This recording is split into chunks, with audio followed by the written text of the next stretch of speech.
ወደ ትምህርቱ ከመሄዳችን በፊት ይሄ ሳምንት በቤተክርስቲያናችን ስርዓት መሰረት ታላላቅ የድህነት ስራዎች የተፈጸሙበት ዕለት ነው።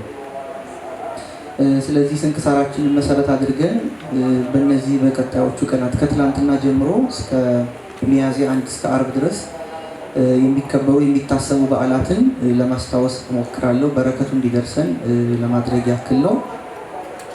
ትላንትና ሁላችንም እንደምናውቀው የክብር ባለቤት ጌታችን መድኃኒታችን ኢየሱስ ክርስቶስ ስለ ዓለም ድህነት ቤዛ ሆኖ የተሰቀለበትን ቀን አክብረናል አይደል? አዎ። እንግዲህ ወቅቱ ራሱ በዓሉ የሚከበረው በስግደት በጾም በጸሎት ነው። ነገር ግን 40ውን ቀን ጌታችንን ጾመውና ተጨማሪዎቹን ደግሞ 1 ሰሙነ ሕማማትና የጾመ ዕርቃንን ጨምረን አጠቃላይ 55 ቀናት በአብይ ጾም አማካኝነት የምናስብበት ስለሆነ በተድላ በደስታ እንደሚከበሩት በዓላት አይደለም። ግን ከሲኦል ባርነት የወጣንበት ስለሆነ ነፍሳችን ሐሴት ታደርጋለች እና ለተድላው ለደስታው ግን ጥቅምት 27ን አባቶቻችን ሰርተውልናል። ለዚህ ልዋጭ ጥቅምት 27ን እናከብራለን። ግን ይሄኛውን ቀን ደግሞ የበለጠ አስበነው እንድንውል አባቶቻችን ያሳስባሉ። ስንክሳሩም ይህንኑ ይጠቁመናል። ስለዚህ የክብር ባለቤት ጌታችን መድኃኒታችን ኢየሱስ ክርስቶስ የተሰቀለበትን በአጭር አጠራር ጥንተ ስቅለት የምንለውን ያከበርንበት ትላንትና ቀን ነው። ከዚያ በተደራቢ ግን የመነኮሳት ሁሉ አባት የሆነ የአባ መቃርስም ዕረፍቱ ነው። አባ መቃርስ ግብፃዊ ነው እንደምታውቁት። ምንኩስናን ከመሰረቱ አባቶች መካከል አንዱ ነው። የእሱ ተጋድሎ የሚዘከርበትም ቀን ነው። ግን ያው ሁልጊዜ የቅዱሳን በዓል ከጌታችን አበይት በዓላት ጋር ሲሆኑ ከመቤታችን አበይት በዓላት ጋር ሲሆኑ በዚያ በዓል ይዋጣሉ። እነሱ ዕረፍታቸው በዚያ ቀን እንዲሆን ይማጸናሉ። ምክንያቱም ጎልቶ የሚወጣው የተጋደሉትን ለዚያ ሳይሆን ለጌታችን ለመቤታችን በዓላት ነው፣ ለመንግስተ ሰማያት ነው። ስለዚህ ያ በዓል ጎልቶ እንዲወጣ እነሱ አስበው ባያደርጉትም ግን ተከትሏቸው የነበሩትና ከዚያም የቀጠለው ልጆቻቸው ግን ጎን ለጎን የመረጣቸው ክርስቶስ እንደሆነ አምነን የእሱን በዓል ከፍ አድርገን ከዚያ ደግሞ አስከትለን የእነሱንም በዓል እናከብራለን እና ከጌታችን ከአበይት በዓላት አንዱ የሆነው ከስቅለቱ በተጨማሪ የአባ መቃርስ ዕረፍት እንደሚታሰብ እንድታስታውሱ ነው። ሌላ ደግሞ ወደ ኢትዮጵያ ታሪክ ስንመጣ የግራኝ 15 ዓመት ቤተክርስቲያን እንዳንገላታት እናውቃለን አይደል? 15 ዓመት ግራኝ፣ 40 ዓመት ደግሞ ማነች? ዮዲታው እና የግራኝን ጥፋት ቀላል የሚባል አልነበረም። እና ግራኝ በነበረበት ዘመን ግን በኢትዮጵያ ነግሶ የነበሩት ንጉስ አጼ ልብነ ድንግል ነበሩ እና ከአጼ ልብነ ድንግል ጋር ውጊያ ባረገ ጊዜ ያኔ በምድር ብዙ ሰራዊትና ኃያልነት ስለነበረው የአጼ ልብነ ድንግልን ሰራዊት አዳክሞ ነበር እና እሳቸው ወደኋላ ፈግፍገው ጦር አደራጅተው እስኪመለሱ ድረስ እድሜያቸው አለቀና ዘመናቸው ተገታን ያርፋሉ እና የእሳቸው ልጅ የተተካው ገላውዲዮስ ነበር። እዚያ ገላውዲዮስ ተዋግቶ ግራኝን ድል አድርጎት እንዳሳደደው በኋላ ግራኝ ተመልሶ ደግሞ መጥቶ ከቱርክ ወታደሮች እና ከብዙ ፈረሰኞች ጋር ሆኖ አሁንም የኢትዮጵያ ንጉስ ንቆ መልሶ ገጥሞ ነበር። ግን በመጨረሻ እንኳን ለሰራዊቱ ስሙ አይደለም ለራሱ ለህይወቱም አልበጀውም እና በገላውዲዮስ እጅ ሞቷል። ግራኝ ማለት ነው። የግራኝ መጨረሻ ያ ሆኗል።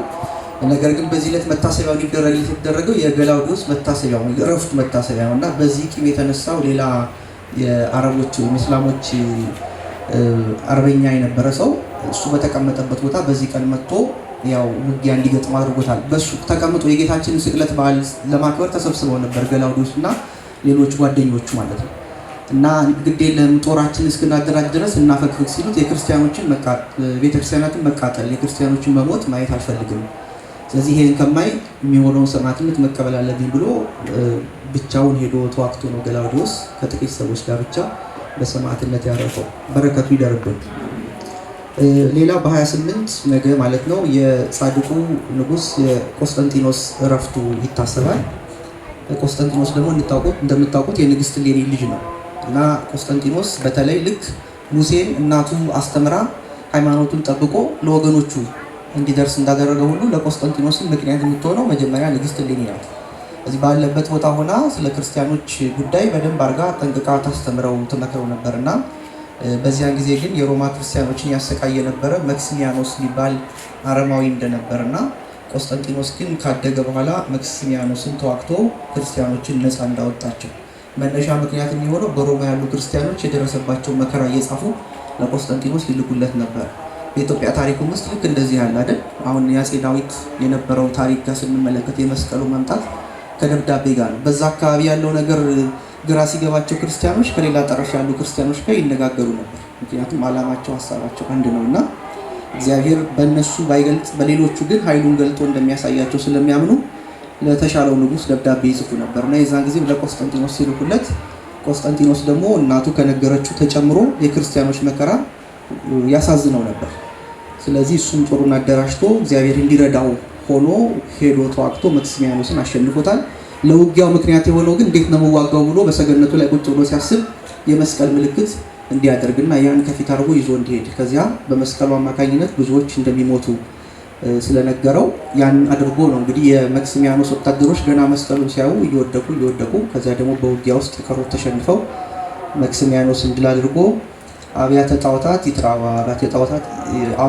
የጣዖታት ቤቶች ይዘጉ የአብያተ ክርስቲያናት ደግሞ ይከፈቱ ይታጸው አብያተ ክርስቲያናት ደግሞ ይጥራዋ የጣዖት ቤቶች ደግሞ ይዘጉ ብሎ ጣዖታት እንዲዘጉ አብያተ ክርስቲያናት እንዲከፈቱ አድርጓል። ከዚያ በኋላ በዛው በሮም ነግሶ ያው 318ቱ ሊቃውንት አሪዮስን ሲያወግዙ በዚያን ጊዜ የነበረው ንጉስም እሱ ነበርና ብዙ ተያያዥ ሆኑ ከክርስትናችን ጋር የተያዙ በጎ ስራዎችን የፈጸመ ታላቅ ንጉስ ነው። በመጨረሻም ከእናቱ ጋር ተመካክረው መስቀሉን ለማግኘት በንግስት እሌኒ ምክንያት ተችሏል ማለት ነውና የቅዱስ ቆስጠንጢኖስ የንጉሱ እረፍት የሚታሰብበት ነው።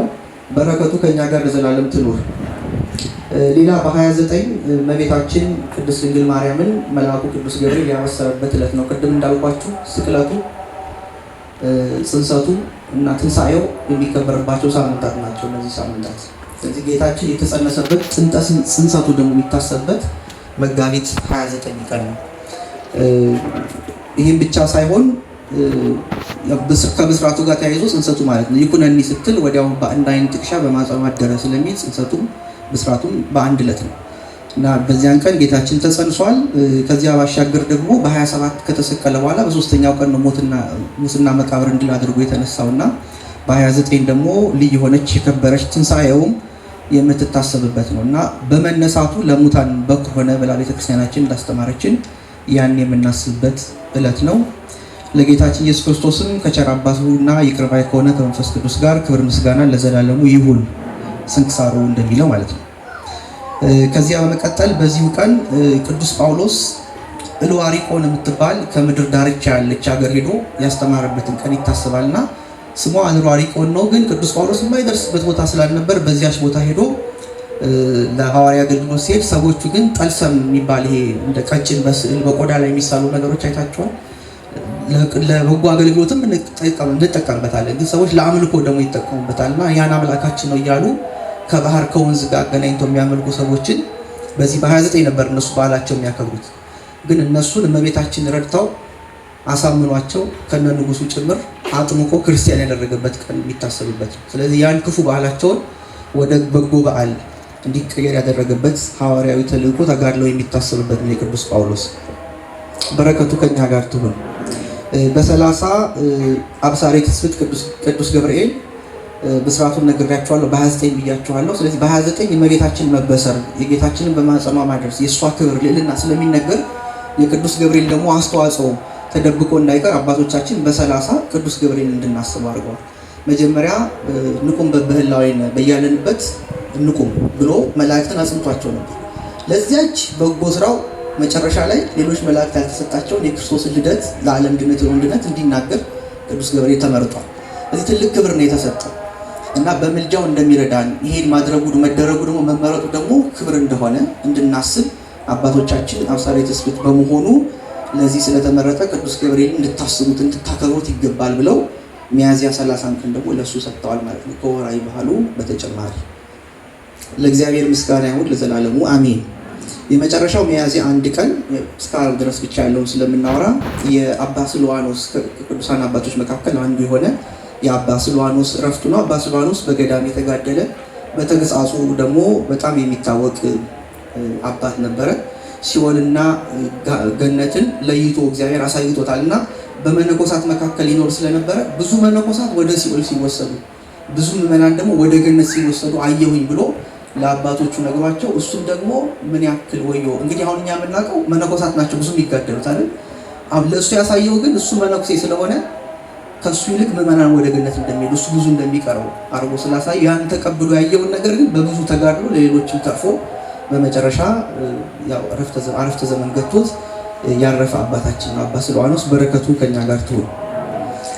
ሌላው በላይ ግብጽ ወይም ደግሞ በላይኛው ግብጽ አረቦች የአባ መቃርስን ገዳም ከበው ከዘረፉ በኋላ በዛ የነበሩ መነኮሳት ደግሞ ሌላ ኃይል ጉልበት የለንም ኃይላችን አንተ ነህ ብለው የአባ መቃርስ አምላክ ብለው ወደ እግዚአብሔር ጸልየው ማንም ሳይረዳቸው እነዛን አረቦች አሳፍሮ የወሰዱትን ዕቃ አስመልሰው አረቦቹን ከዛ ብን ብለው ተነው እንዲጠፉ የተደረገውን ተአምር እንድናስብ የተሰራች ቀን ናት ማለት ነው ሚያዝያ 1 ቀን። ስለዚህ ወደ እግዚአብሔር በመለመን ብዙ ኃይልና ጦር በማሰማራት ሳይሆን ወደሱ በመለመን የእግዚአብሔርን ረድኤት በረከት ማግኘት እንደሚቻል የሚታሰብበት ቀን ነው። ሌላ በግብጾች ስንክሳር አማካኝነት የካህኑ የአሮን እረፍት መታሰቢያ ይደረጋል። ቤተክርስቲያናችን ግን ከኦሪት ዘኍልቍ የተጻፈበት ቀን ቀጥሎ ያለውን እየቆጠረች ባላት በራሷ ካላንደር መሰረት ነሐሴ 1 ቀን ታከብረዋለች። የካህኑ አሮንን እረፍት ማለት ነው። ግን ያው አሃት ቤተክርስቲያን ነችና የእነሱን ማንጠላም ቅዱሳን ማክበር እስከሆነ ድረስ በሚለው የካህኑ የአሮን መታሰቢያ ይደረጋል። መታሰቢያ የሚደረግበትም ዋነኛ ምክንያት እግዚአብሔርን ስላገለገለ ሕገ ኦሪትን ስለጠበቀ እና በተጋድሎ ደግሞ ስለጸና ብላ የሙሴን ወንድም የማርያምን ወንድም ካህኑ አሮንን ታከብራለች ማለት ነው። በረከቱ ከኛ ጋር ትሁን። ሌላው ቅድስት መጥሮንያ የምትባል ደግሞ ቅድስት ሰማዕት ያረፈችበት ዕለት ነው። ያው ለማንበብ ስለሆነ የምናነሳሳ ሁሉንም መንገድ ስለማይቻል የቀረው እናንተ ታነቡታላችሁ። በተጨማሪ የቅዱስ ዮስጦስና የሚስቱ እንደዚሁ መታሰቢያ ነው። በረከታቸው ከኛ ጋር ለዘላለም ትኑር። ከዚህ ቀጥሎ 2-3 እያላችሁ ደግሞ እናንተ ማንበብ ነው። ግን በጣም ሰፊ ጉዳዮች አሉት በውስጡ እንደምታውቁት ስንክሳር የበለጠ እንደ ጸሎት ቆመን ስናነበው ደግሞ ከራሳችን ጋር ይዋሃዳል። ተስፋ የምንቆርጥበት ነገር ቢኖር እዛ ውስጥ በሚገኙ ታሪኮች ህይወታችንን እንድናለመልም እንድናጸና ይረዳናል የሚለውን ለማስታወስ ያክል ነው። የቅዱሳኑ በረከት በሁላችን ላይ ይደር። አምላካችን መድኃኒታችን ኢየሱስ ክርስቶስ የድነት ስራውን ከሰራባቸው ከስቅለቱ ከጽንሰቱ እንደዚሁም ደግሞ ከትንሣኤው ረድኤት በረከትን ያሳትፈን።